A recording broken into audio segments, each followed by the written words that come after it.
6 ஆலைகளுக்கான மது ஆலை திறக்கப்படுறதுக்கு அனுமதி கொடுக்கல. முழுமையாக சட்டமன்றத்தில் நான் எதிர்த்தேன்.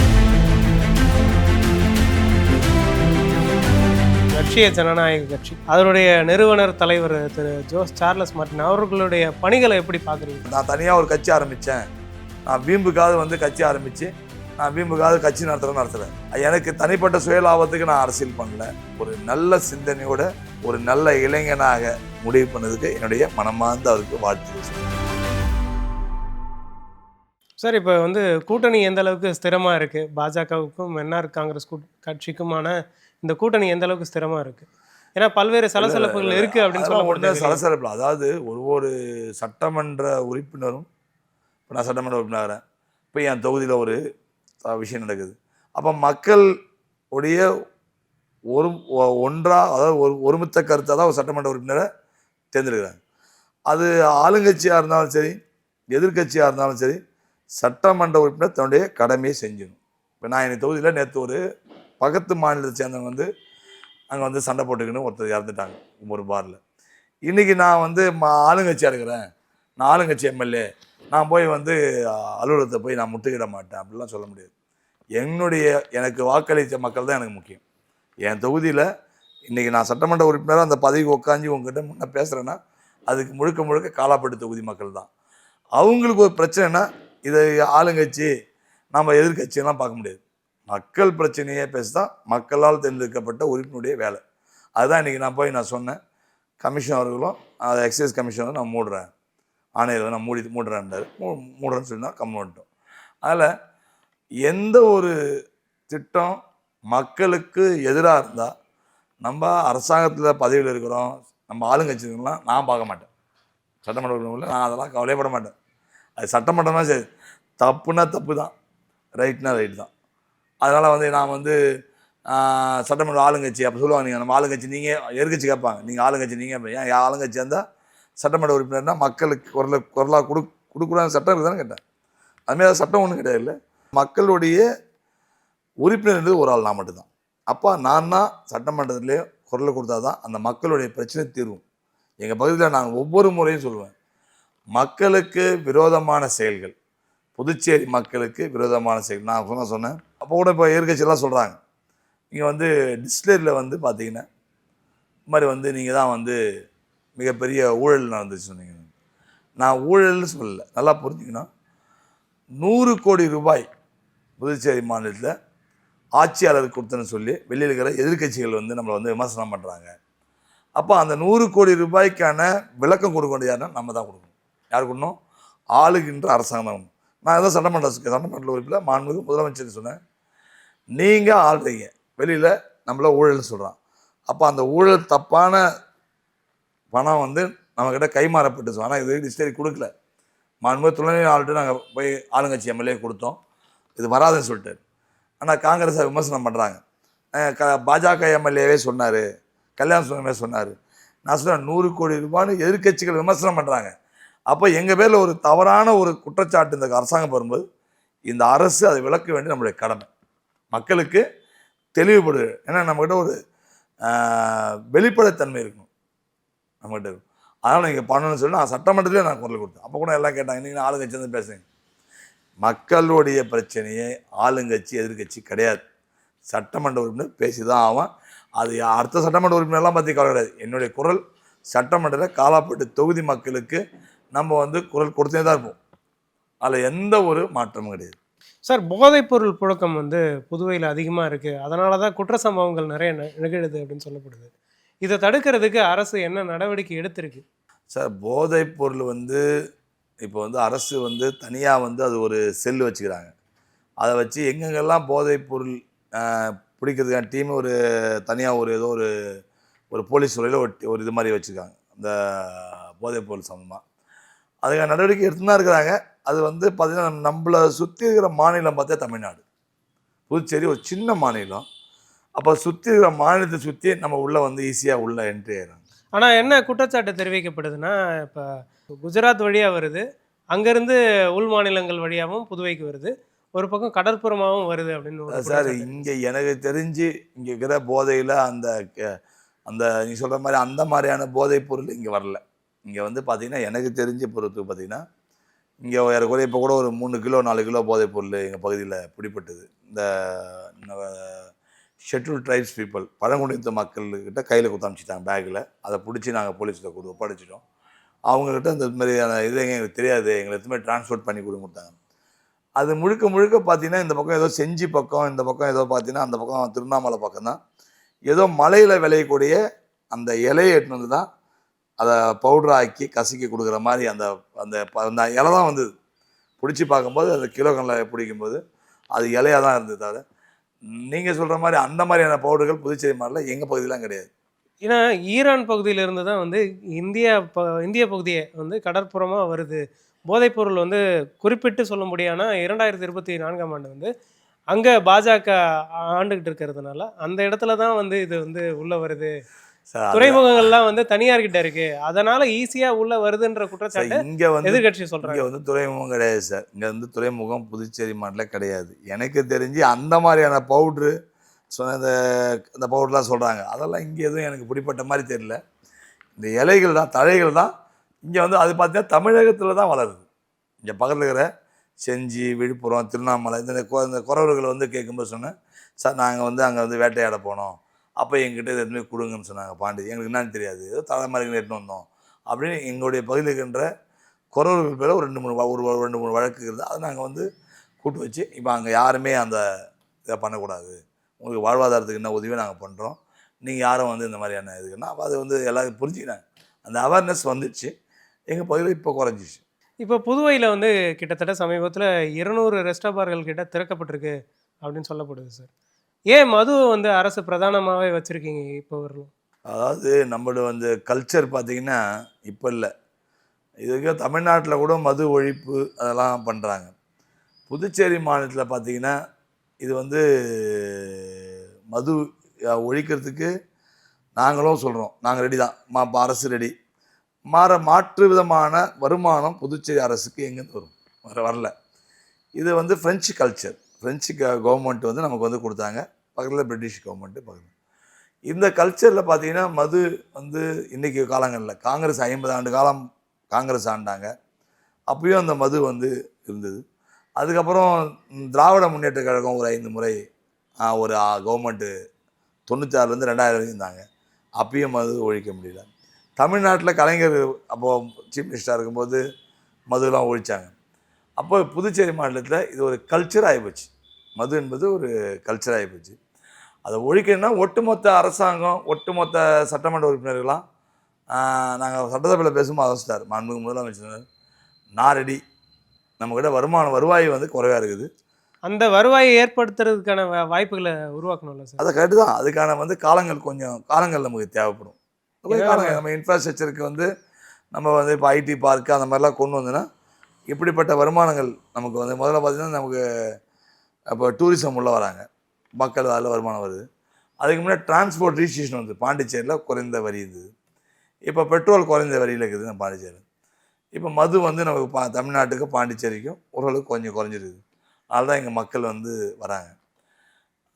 இதெல்லாம் வந்து மாற்றணுன்னா கொஞ்சம் காலங்கள் வந்தால் நிச்சயமாக மாறும். 6 ஆலைகள் திறப்பதற்கான அனுமதி கொடுக்கப்பட்டிருந்தது, மது ஆலைகள் திறக்க. இல்லை, 6 ஆலைகளுக்கான மது ஆலை திறக்கப்படுறதுக்கு அனுமதி கொடுக்கறதுக்கான அரசாங்கத்துக்கிட்ட எல்லாரும் அப்ரோச் பண்ணாங்க. நாங்களே தான் ஆளுங்கட்சியாக நாங்களே தான் எதிர்ப்பு தெரிவித்தோம், இது வேணாம் புதுச்சேரி மாநிலத்தில் இதுக்கப்புறம் மது பான தொழிற்சாலை தேவையில்லைன்னு சொல்லி நாங்களே முழுமையாக சட்டமன்றத்தில் நான் எதிர்த்தேன். புதுச்சேரி மாநிலத்தில் சட்டமன்றத்தில் முழுமையாக எதிர்த்து பல்வேறு வாதங்கள் அரசாங்கத்தில் நான் வந்து சண்டை போட்டிருக்கேன். எல்லாருக்கும் தெரியும். இன்றைக்கி எதிர்கட்சியாக இருக்கின்ற திராவிட முன்னேற்ற கழகம் சரி, காங்கிரஸ் சரி, இப்போ பேசினா கூட என்ன சொல்லுவாங்கன்னா, பாஜகவுடைய சட்டமன்ற உறுப்பினர் கல்யாணசுந்தரம் தான் பேசினார், இதை மக்களுக்கு ஏற்றுக்கூடாத மதுபான தொழிற்சாலை இருந்தாலும் அதை நாங்கள் முழுமையாக எதிர்க்கிறோம், அது வரக்கூடாத எங்களுக்கு எண்ணங்கள். நாங்கள் அரசாங்கத்துக்கிட்ட கூட்டணி அரசாங்கம் தான் சொல்லிட்டோம், அதனால் இப்போ அது திட்டங்கள் கிடையாதுன்னு சொல்லிட்டார். நம்ம துணைநிலை ஆளுநர் சொல்லிட்டாரு, கிடையாது திட்டம் கிடையாது அப்படின்ட்டார். சார், பெண்கள் பாதுகாப்புக்கு இந்த அரசு என்ன நடவடிக்கைகள் எடுக்குது? ஏன்னா சமீபத்தில் வந்து போக்சோ வழக்குகள் வந்து அதிகமாகி இருக்குது அப்படின்னு சொல்லப்படுது. இந்த 5 ஆண்டு காலகட்டத்தில் போக்சோ வழக்குகள் அதிகமாகி இருக்குது. அது மட்டும் இல்லாமல் இப்போ அண்மையில் வந்து ஒரு சிறுமி பாதிப்புக்குள்ளாகி இருக்காங்க. 9ஆம் வகுப்பு படிக்கக்கூடிய சிறுமி ஒருவர் வந்து 4 சிறார்களால் வன்புணர்வு செய்யப்பட்டார். இது மாதிரியான சம்பவங்கள் வந்து அடிக்கடி நிகழ்ந்துக்கிட்டே இருக்கு. இதை தடுக்க அரசு என்ன நடவடிக்கை எடுக்கு? சார் அதாவது யார் வீட்டில் பொம்பளை பிள்ளைங்க பாதிக்கப்பட்டாலும் அது என் பொண்ணு மாதிரி தான், என்னுடைய பொண்ணு மாதிரி தான். அதில் அது நம்ம இனி வருங்காலங்களில் நம்ம அரசியலுக்காகவோ ஏதோ ஒரு விளம்பரத்துக்காக பேசக்கூடாது. மனசாட்சியோட இன்னும் நிறைய அவேர்னஸ் பண்ணணும். நம்ம புதுச்சேரி மாநில இளைஞர்களுக்கு நிறைய அவேர்னஸ் கொடுத்து அதை கண்டிப்பாக இந்த மாதிரியான விஷயங்கள் நடக்கக்கூடாது. அதுக்கான நிறைய சட்டமன்றத்தில் நிறைய முறை நாங்கள் பேசியிருக்கோம். ஏன்னா ஒவ்வொரு பெண்களும் இந்த அரசு பாதுகாக்கப்பட வேண்டும். நம்முடைய பாரத பிரதமர் செல்ல மகள் திட்டத்தில் ஒரே பெண்களுக்கு பல்வேறு பாதுகாப்பு முதல் சட்டங்கள்லாம் பார்த்திங்கன்னா போஸ்கோலாம் பார்த்திங்கன்னா இன்றைக்கெல்லாம் பார்த்திங்கன்னா 60 நாட்களுக்குள்ளே விசாரித்து அது 30 நாட்களுக்குள்ளே சொல்லிட்டாங்க. விசாரித்து அவங்களுக்கு தண்டனை கொடுக்கணும். அதில் மரண தண்டனை வரைக்கும் கொடுக்கலான்னு சொல்லிட்டாங்க. அதில் மத்திய அரசாங்கம் மாண்புமிகு பாரத பிரதமர் நிறைய சட்டத்தை போட்டுருக்காங்க. அது ஒரு பக்கம் இருக்கணும். அதே நேரத்தில் அரசாங்கம், மாநில அரசும் மத்திய அரசும் மாணவர்களுக்கும் இளைஞர்களுக்கும் நல்ல விழிப்புணர்வை ஏற்படுத்தணும். வெளிநாட்டில் 6வது 7வது படிக்கும்போது அது மாதிரி நம்ம மாணவர்களுக்கு எப்படி பெண்களுடைய அவங்ககிட்ட நம்ம எந்த விதமான பெண்களுடைய பழக்க வழக்கங்கள் இதெல்லாம் எல்லாமே அவங்க சொல்லிக் கொடுக்குறாங்க. நம்ம ஊரில் கல்ச்சர் எஜுகேஷன் இப்போ நிறையா மாற்றங்கள் வந்துருக்குது. இப்போ பிள்ளைங்களுக்கு படிப்பிலே வருது. இதெல்லாம் மாறிச்சுன்னா நிச்சயமாக நம்முடைய பெண் பிள்ளை குழந்தைகளை பாதுகாக்க வேண்டியது நம்முடைய அரசுடைய கடமை. சட்டமன்ற உறுப்பினர் என்னுடைய கடமையும் சேர்த்தான். சார், சமீபத்தில் புதுவை மத்திய பல்கலைக்கழகத்தில் ஒரு போராட்டம் நடைபெற்றது. மாணவர்கள் எல்லாருமே ஒருங்கிணைந்து ஒரு மிகப்பெரிய போராட்டத்தை ஏற்படுத்தியிருந்தாங்க. அந்த போராட்டத்திற்கு பிறகு நீங்கள் மாணவர்களுக்காக குரல் கொடுத்துருந்தீங்க. அவங்கள ஒழுங்காக ட்ரீட் பண்ணல போலீஸ் அப்படின்னு சொல்லிட்டு. அந்த சம்பவத்தை பற்றி கொஞ்சம் சொல்லுங்கள் சார். அதாவது பல்கலைக்கழகத்தில் மாணவர்கள் தாக்கப்பட்டது மிகப்பெரிய வருத்தம். அதுவும் குறிப்பாக என்னுடைய சட்டமன்ற தொகுதி உட்பட்ட மத்திய பல்கலைக்கழகத்தில் மாணவர்கள் தாக்கியது பார்த்திங்கன்னா அது மாணவர்கள் மாதிரி தாக்கலை, ஒரு சாதாரண குற்றவாளிகள் மாதிரி தாக்கினாங்க. அது யங் பிளட்டு மாணவர்கள் ஒரு யூத், அவன் ஒரு வளர்ந்து வர இந்த நாட்டுடைய சமுதாயத்தை சீர்திருத்த வரான். அவனுக்கு பல்வேறு கனவுகள் இருக்கும். அந்தப்பட்ட மாணவர்களை காலால் உதைக்கிறது காவல்துறை உதைக்கும் போது எனக்கு அதை நான் அன்றைக்கி ஏதோ சட்டமன்றத்தில் ஏதோ வேலையில் இருந்தேன். அந்த ஆடியோ பார்த்தவொடனே என்னால் சிறு துளிகளும் சரி நேராக நம்ம ஸ்பாட்டுக்கு போவோம் அப்படின்னு சொல்லி நேராக போலீஸ் ஸ்டேஷனுக்கு போகும்போது அங்கே இருந்த காவல்துறை காவலர்கள்லாம் அவங்க ட்ரீட் பண்ணதை பார்த்துட்டு எனக்கு ரொம்ப அதிர்ச்சியாக இருந்தது. நான் அப்போ தான் சொன்னேன், உங்கள் வீட்டு பிள்ளை இந்த மாதிரி மாட்டிங்கன்னா இந்த மாதிரி நீங்கள் காலால் உதைப்பீங்களா? அப்போ மேலதிகாரி என்ன சொன்னாங்க, சார் எங்களுக்கு தெரியாது, அந்த போலீஸ் அதிகாரி பேர் நாங்கள் நடவடிக்கை எடுக்கிறோம் அப்படின்னா. அது மிகப்பெரிய வருத்தம் எனக்கு. அந்த சம்பவம் நடந்தவுடனே நான் அதை யாராக இருந்தாலும் எனக்கு என்ன சொன்னேன், எந்த அரசாங்கம் நம்ம ஆளுங்கட்சியாக இருந்தாலும் சரி, தவறு செய்தால் அவன் தெரிந்து செய்தால் அவன் தேவன் என்றாலும் நான் விட மாட்டேன். என்ன அதுதான், அது எந்த தப்பாக இருந்தாலும் சரி, அது தப்புனா தப்பு தான். அதனால் அந்த நேரத்துலேயே நான் நேரடியாக போய் அந்த காவல்துறை அதிகாரிகிடம் முறையிட்டேன். அப்போ அவங்களுடைய வாதங்களும் அவங்களுடைய வார்த்தைகளும் இருக்கும்போது எனக்கு உச்ச கருத்துக்கு கோவம் வந்தது. அதை நான் வெளிப்படுத்திட்டு வந்துட்டேன். சார், இப்போது பெஸ்ட்டு புதுச்சேரின்னு பாஜகவும் என்ஆர் அரசு தரப்புலையும் சொல்லப்படுது. புதுவை எந்த அளவுக்கு பெஸ்ட்டாக மாறி இருக்கு சார்? அதாவது போன 5 ஆண்டு காலம் பார்த்திங்கன்னா நாராயணசாமி தந்த காங்கிரஸ் அரசு உள்கட்ட வசதி அதில் பார்த்தா எந்த ரோடு வசதி எதுவுமே சரியில்லாமல், தார் சாலை, ரோடு சாலை, எனக்கு தெரிஞ்சு இந்த பகுதியில் சட்டமன்ற உறுப்பினர் இந்த ஷாஜகானை இந்த தொகுதியே வேணான்னு வேறு தொகுதிக்கு ஓட்டார். அந்த நிலைப்பாடு தான் இருந்தது. அவர் காமராஜ் நகர் தொகுதியில் போய் நின்று அந்த தொகுதியே வேணாம், நம்ம ஒன்றுமே செய்யலை, அவருக்கே தெரியுது நம்ம ஒன்றுமே செய்யலை, அப்போ இந்த தொகுதியில் நம்ம ஏன் நிற்கணும் அப்படின்றது பொதுப்பணித்துறை அமைச்சராக இருந்துகிட்டே போயிட்டார். ஆனால் அது அப்போ இருந்த நிலைப்பாடும் இப்போ இன்னைக்கு இருக்கின்ற உள்கட்டமைச்சதும் நிறைய மாற்றங்கள் நடந்துக்குது. இன்றைக்கி முதியோர்களுக்கு 40,000 பேருக்கு பென்ஷன் உயர்த்தி கொடுத்துருக்காங்க. இன்றைக்கி கல்வியிலே தாழ்த்தப்பட்ட மாணவர்களுக்கு ஆரம்ப கல்வியிலேருந்து ஆட்சியாளர் கல்வி வரைக்கும் இலவசமாக கொடுக்குறாங்க. அது மாதிரி இன்றைக்கி எல்லா எஜுகேஷன் இன்ஸ்டியூட்டாக இருக்கலாம், அரசு சார்ந்த துறை சார்ந்த திட்டங்களாக இருக்கலாம். இன்றைக்கி புதுச்சேரி மாநிலத்தில் ஒரு நல்ல ஒரு மாற்றம் மக்களிடம் நல்லா வந்திருக்குது. அது இலவச அரிசி இன்றைக்கி வந்து 20 கிலோ ஏழை குடும்பத்துக்கு இலவசமாக சிகப்பு நிற கார்டுக்கு அரிசி கொடுக்குறோம். 10 கிலோ கார்டு வந்து பார்த்திங்கன்னா மஞ்சள் அட்டை கொடுக்குறோம். இன்றைக்கி பொங்கலுக்கு பார்த்திங்கன்னா 3000 ரூபாய் நிதி கொடுத்துருக்குறோம். இன்றைக்கி பார்த்திங்கன்னா பொங்கலுக்கு பார்த்திங்கன்னா பொங்கல் பொருள் கொடுக்குறோம். அதனால் மக்களுக்கு தேவையான நம்ம வந்து எப்பயுமே பார்த்திங்கன்னா இந்த உள்கட்டம் வசதி, இந்த இப்போ ரோடு இன்ஃப்ராஸ்ட்ரக்சர் நல்லா தான் வெள்ளுகிற நிறுவனங்கள் வருவாங்க, வெள்ளுகிற டூரிசம் வருவாங்க. அந்த மாற்றம் புதுச்சேரி மாநிலத்தில் நல்லா மாற்றம் வந்திருக்குது. இன்னும் நம்ம மீண்டும் மத்தியில் ஆளுகின்ற அரசும் புதுச்சேரி மாநிலத்தில் ஒரு டபுள் இன்ஜின் சர்க்கார் வந்ததுன்னு சொன்னால் தான். ஏன்னா இதுக்கு ரெண்டுத்துக்கும் கான்ட்ரிக்டாக ஒரு அரசு வந்தாலே இவங்கக்கிட்ட அவங்களுக்குள்ள முரண்பாடு வந்து போகுது. இவங்க போய் அவங்க நாங்கள் பார்க்கணுமா, ஈகோ வந்து போகுது. அதனால் ரெண்டுமே ஒரு கூட்டாட்சி தத்துவம். அதாவது நீங்கள் அங்கே மத்தியிலையும் மாநிலத்திலையும் ஒரு அரசாங்கம் வந்துன்னு சொன்னால் நிச்சயமாக புதுச்சேரி மாநிலம் இன்னும் அடுத்த முறை 2026 நம்மளுடைய பாரத பிரதமர் நரேந்திர மோடி அவருடைய கனவான பெஸ்ட்டு புதுச்சேரி நிச்சயமாக முழுமையாக இன்றைக்கி ஒரு 70% முடிஞ்சிருக்குது. பல்வேறு சித்தர்கள் வாழ்ந்த பூமி இது. அதில் இந்த பூமி மேலே நம்ம பாஜக அரசு இந்த மண் மேலே ரொம்ப ஒரு மனப்பூர்வமான அவங்களுக்குள்ள ஒரு மனப்பூர்வமான இந்த மாநிலத்தை வளர்ச்சி அடையணும்னா இந்த மாநிலத்துக்கு பல்வேறு நிதி கொடையாக கொடுத்துருக்குறாங்க. இன்றைக்கி பார்த்திங்கன்னா சாஷின்னு ஒரு ஸ்கீம் 200 கோடி கொடுத்துருக்காங்க. இன்றைக்கி வந்து ஒரு 4750 கோடி இப்போ புதுசாக வந்து ஒரு பேங்க் மூலியமாக கொடுத்துருக்காங்க. இது மாதிரி பல்வேறு நபார்டு மூலியமாக ஃபண்டு கொடுத்துருக்காங்க 186 கோடி. இது மாதிரி நிறைய இப்போ நிதி வந்து கொடுக்குறாங்க.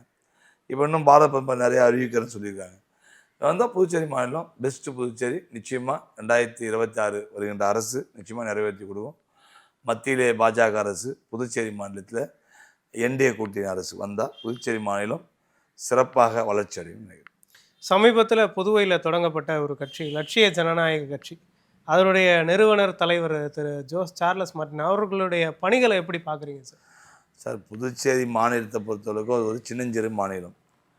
இந்த மாநிலத்தில் நம்முடைய லட்சிய ஜனநாயக கட்சியினுடைய தலைவர் அருமை சகோதரர் சார்லஸ் மார்ட்டின் அவர்கள் வந்து பார்த்திங்கன்னா புதுச்சேரிக்கு வரும்போது எங்கள் பாஜகவுடைய சட்டமன்ற உறுப்பினர் அண்ணன் ஜான்குமார் தலைமையில் எங்கள்லாம் வந்து சந்தித்தாங்க. புதுச்சேரி மாநிலத்தில் ஒரு நல்ல ஒரு இளைஞர் சார்லஸ் மார்ட்டின் அவர்கள் வந்து அருமை சகோதரர் வந்து நல்ல ஒரு இளைஞர். புதுச்சேரி மாநிலத்தை பொறுத்தவரைக்கும் ஒரு வளர்ச்சி அடையணும், அவருக்குள்ள ஒரு ஈர்ப்பு, இந்த புதுச்சேரி மாநிலம் ஒரு ஈர்ப்பு வந்துருக்குது.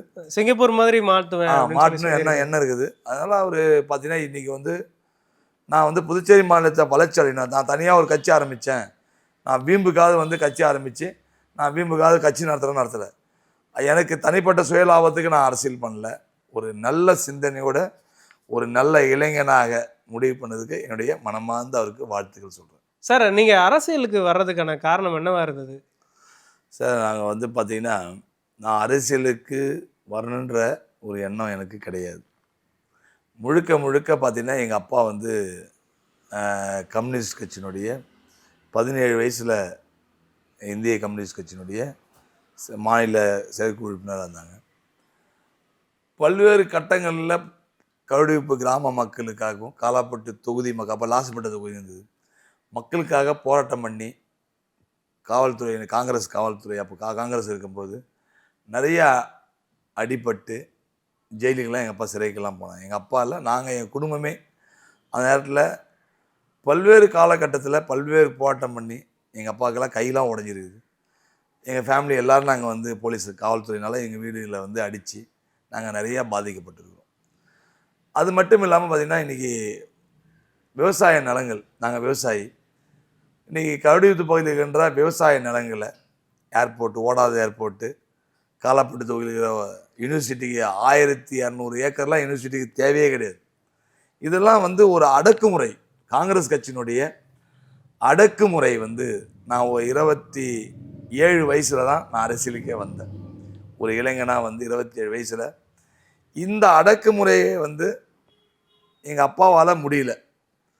நாம் இந்த அடக்குமுறையை தூக்கி எறியணும். இந்த அடக்குமுறை காங்கிரஸினுடைய ஒரு குடும்பத்தினுடைய அடக்குமுறையை தூக்கி எறியணும். எம்ஓஎச் ஃபாரூக் மரைக்கார் குடும்பத்துடைய அடக்குமுறையை தூக்கி எறியணும். அவங்க பார்த்தீங்கன்னா இது ஃபுல்லாக எல்லா நிலமும் எடுத்துட்டா இவங்களுக்கு இருக்கிற வாழ்வாதாரம் எப்படி இருக்கும், எப்படி இந்த ஊரில் வளர்ச்சியாக இருப்பாங்க, அப்போ அவங்க நம்மக்கிட்ட அடிமையாக இருப்பாங்கன்றது ஒரு எண்ணத்தோடு அவங்களுடைய சித்தாந்தத்தை அவங்க பயன்படுத்தினாங்க. இதை மாற்றணும்னு சொல்லிட்டு 2005 என்னுடைய பேர்லேயே அறக்கட்டளை ஒன்று ஆரம்பித்தேன். நான் நல்ல வருமானம், அதாவது பார்த்தீங்கன்னா ஸ்பேர் பார்ட்ஸ் கடை வச்சுருந்தேன். அண்டர்ஃபிட் ரோட்டில் பாண்டியன் ஆட்டோமொபைல்ஸ் ஸ்பேர் பார்ட்ஸ் கடை வச்சுருந்தேன். எனக்கு ஒரு நாள் ஒன்றுக்கு பார்த்தீங்கன்னா ஒரு நாளைக்கு 50,000 ரூபா வருமானம். இது நம்ம வந்து சம்பாதிக்கிறோம், நல்லா தான் இருக்கிறோம், நமக்கு நல்லா இருக்குது. ஆனால் நம்ம ஊரில் பார்த்தீங்கன்னா எந்த ஒரு ரோடு வசதியோ எந்த ஃபெசிலிட்டியுமே இல்லை. அப்போது நாம் வந்து ஒரு அரசாங்கத்துக்கு வந்து மக்களுக்கு செய்யணுன்னா நான் நேரடியாக போகும்போது என் பேரில் வழக்கு பதிவு பண்ணுறாங்க. எங்கள் ஊரில் குப்பை கூடாதுன்னு ஒரு போராட்டம் பண்ணோம், என் பேரில் வழக்கு. அப்போ நம்ம அரசு பதவிக்கு வரணும். என்ன சொன்னாங்க, எனக்கு எல்லாம் சொன்னாங்கன்னா நீங்கள் அரசு பதவி வந்தால் எதையும் இருந்தாலும் சாதிக்க முடியும். ஒரு எம்எல்ஏவோ ஒரு எம்பியோ வரணும். அதுக்காக தான் நான் அரசியலுக்கு வந்தேன். இன்றைக்கு மக்களோடு மக்களாக என்னை பார்க்க முடியாது, என்னை இப்போ வந்தால் பார்க்க முடியாது, இந்த டைம் வந்தால் பார்க்க முடியாது, அப்படிலாம் கிடையவே கிடையாது. எந்த நேரம் வேணாலும் அவைலபிளாக இருப்பேன். எந்த நேரம் வேணாலும் நான் ஃபோன் எடுப்பேன், தொலைபேசியிலே பேசலாம். எங்கள் தொலைபேசியிலே எங்கள் தொகுதியில் இருக்கிற அத்தனை பேர் வீட்லேயும் அவங்களுடைய தினசரி காலண்டரில் என்னுடைய தொலைபேசி நம்பர் இருக்குது. அது மாதிரி நம்ம சும்மா ஆரம்பிக்கக்கூடாது, ஒரு அறக்கட்டளை ஆரம்பிக்கணும் அப்படின்னு அறக்கட்டளை ஆரம்பித்தேன். அந்த அறக்கட்டளை மூலிமா மக்களுக்கு 2004 இன்றைக்கு 2026 வரைக்கும் அந்த இறப்புன்னு சொன்னால் முடிஞ்சு போச்சு, அவங்ககிட்ட நம்ம என்ன ஓட்டு வாங்க போகிறோமா, இறந்துட்டான்னு சொல்லலாம். அந்த இறப்புக்கு இலவசமாக டென்ட்டு, சேரு, ஃப்ரீசர் பாக்ஸு, சவ ஊர்வலம் வண்டி, இதெல்லாம் ஒரு குடும்பத்துக்கு 10,000 ரூபாய்க்கு இலவசமாக இன்றைய வரைக்கும் என் அறக்கட்டளை மூலிமா செஞ்சோம்.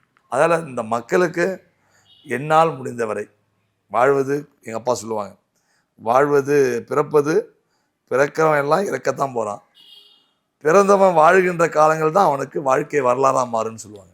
நம்ம வாழ்கின்ற காலங்கள் வந்து பார்த்திங்கன்னா ஒரு குறுகிய காலம். அந்த காலங்களில் தான் நாம் என்ன வாழ்ந்தோம், அதாவது இன்னொரு என்னுடைய தலைவர் சொல்லுவார், அதாவது ஒரு மனிதன் வந்து வாழ்கின்றவன் வாழ்ந்து கொண்டிருக்கிறான், அவன் வந்து இறந்துட்டானா அவனுக்கு வந்து அவன்தான் இறந்ததுக்கு சமம் கிடையாது. எவன் ஒருத்தவன் வந்து முயற்சியை, அதாவது நம்ம வாழற காலத்தில் எந்த ஒரு முயற்சியுமே எடுக்காமல் எனக்கு மாதம் வந்தால் வாடகை வருது, நான் சாப்பிட்றேன் தூங்குறேன், நான் எந்த முயற்சியுமே எடுக்காம அவன் வந்து இறந்த புணத்துக்கு சமம். சாமானிய மக்கள்லேருந்து உயர்ந்த மக்கள் வரைக்கும் ஜாதி மதம் இல்லாமல் பழங்குடியினத்து மக்கள் கூட பார்த்திங்கன்னா எங்கள் வீட்டில் சாதாரணமாக வந்து கதவு தட்டுவாங்க. அவங்களுக்கு தேவையான உதவிகளை நான் இன்றைய வரைக்கும் செஞ்சுருக்கேன். இதுக்கு தான் நான் அரசியலுக்கு வந்தது. சார், இப்போ உங்களுடைய எதிர்கூட்டணி காங்கிரஸாக இருக்கலாம், திமுகவாக இருக்கலாம், அவங்க கூட்டணிக்குள்ள ஒரு சலசலப்பு இருக்குது, ஒற்றுமை இல்லை அப்படின்னு சொல்லப்படுது. யார் வேட்பாளராக வருவாங்க அப்படின்ற ஒரு இழுபறி நிலை அந்த பக்கம் இருக்குன்னு சொல்லப்படுது. இந்த கூட்டணியை நீங்கள் எப்படி பார்க்குறீங்க? அதாவது வந்து காங்கிரஸ் திராவிட முன்னேற்ற கழக கூட்டணி வந்து மக்கள் விரோத கூட்டணி தான். அது மக்களுக்காக பணியாற்றுவங்க கிடையாது அவங்க. ஏன்னா ஒரு சட்டமன்ற உறுப்பினராக அமைச்சராக இருந்துட்டு இந்த தொகுதியை அவங்க பாரம்பரியமாக ஒரு 50 ஆண்டு காலம் இந்த மக்களுடைய முழுசாக மக்களுடைய ஓட்டளிப்பை பதவி அனுபவிச்சுட்டு தொகுதி விட்டு போகிறது அந்த மக்கள் அவர் பேரில் இன்றைக்கி காலாப்பட்டு தொகுதி மக்கள் எந்த விருப்பமும் இல்லை. அவங்களுடைய ஏஜெண்ட் அரசியல் தான் பண்ணுறாங்க, திரும்பி ஏஜெண்டுகளை தான் பார்க்குறாரு. இன்னொரு தரப்பு உட்பட்ட ஒரு சுயேட்சை நின்ற வேட்பாளர் பார்த்தீங்கன்னா அவர் ஒரு கொலை குற்றவாளி, அவருக்கு வந்து பல்வேறு கொலை குற்றவாளி வழக்குகள் பின்னணி உள்ளவர். தன்னுடைய தொகுதியில் தட்டாஞ்சாவடி செந்தில் சொன்ன ஒரு அடைப்பேரை வச்சுக்கொண்டு இன்றைக்கி அந்த தொகுதியில் தட்டாஞ்சாவடி தொகுதியில் அவங்களுக்கு அந்த வாய்ப்பு கிடைக்காது, வெற்றி வாய்ப்பு நமக்கு கிடைக்காது. ஏன்னா அந்த தொகுதி அந்த மக்களுடைய அந்த ஊருடைய பேரே கெடுத்தவர். அதனால் இந்த காலப்பட்டு பகுதியில் வந்து ஏமாற்றலாம், இந்த மக்களை வந்து ஏதாவது ஏமாற்றி நம்ம வந்து ஜெயிக்கலான்னு போன முறை வந்தார்.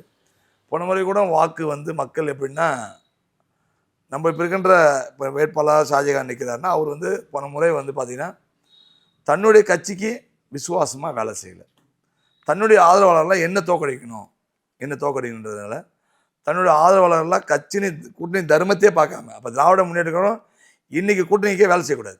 ஏன்னா போன முறை காங்கிரஸ் அவருக்கு வேலை செய்யலை. அப்போ திராவிட முன்னேற்ற கழகம் இன்னைக்கு கூட்டணிக்கு வேலை செய்யணும், அவங்க சொர்ணம் தான் சொல்ல முடியும். அவங்களுக்கு சொர்ணம் இல்லாமல் தான் வேலை செய்யணும் காங்கிரஸுக்கு. ஏன்னா திராவிட முன்னேற்ற கழகம் காங்கிரஸ் திராவிட முன்னேற்ற போனால் நிற்கும்போது டெபாசிட் இழந்தாங்க காலாப்பட்டு தொகுதியில். அதுக்கு யார் முழுக்க காரணம்னா காங்கிரஸ் அவங்களுக்கு ஒத்துழைக்கலை. இன்றைக்கின்ற காங்கிரஸ் ஷாஜகான் கொடுக்குற ஆதரவாளர் யாருமே அவங்களுக்கு வேலை செய்யலை, சுயேட்சைக்கு வேலை செஞ்சாங்க, முழுக்க சுயேட்சை வேலை செஞ்சாங்க. இன்றைக்கி அந்த சுயேட்சையை எதிர்த்து அவங்க சீட்டு கேட்குறாங்க, சீட்டு கேட்டு நிற்கணும், தேர்தல் நிற்கணும் ஆசைப்பட்றாங்க. அப்போ 2 பேருடைய ஒருத்தர் தொகுதி பக்கமே வர மாட்டார், ஒருத்தர் அவர் தொகுதி மக்களே வேணான்ட்டு விட்டு ஓடினவர், ஒருத்தர் உள்ளூர்லேயே டெபாசிட் வாங்கலை. உள்ளூரில் ஒன்றுமே இல்லை. இந்த ஊரில் வந்து சூழ்ச்சி அரசியல் பண்ணாங்க. நம்ம 2 பேரும் சேர்ந்து நான் இந்த முறை உனக்கு விட்டு தரேன், அடுத்த முறை நான் நிற்க மாட்டேன்னு சொல்லி தான் செந்தில் வந்து வந்தார். நான் நிற்க மாட்டேன், சுயேட்சை நின்றாரு, நான் வார்த்தை உங்ககிட்ட தொகுதி விட்டு போயிடுறேன், நான் சொந்த ஊருக்கே போயிடுறேன் அப்படின்னு. ஆனால் இப்போ நான் சொல்கிறேன், இல்லை எனக்கு நான் தேர்தல் நிற்க போகிறேன், எனக்கு தான் சீட்டுன்றது. அதனால் என்னுடைய பலம் என்னன்னு சொன்னால், நான் இந்த மக்களுக்காக போன 5 ஆண்டு உழைச்சிருக்கிறேன்.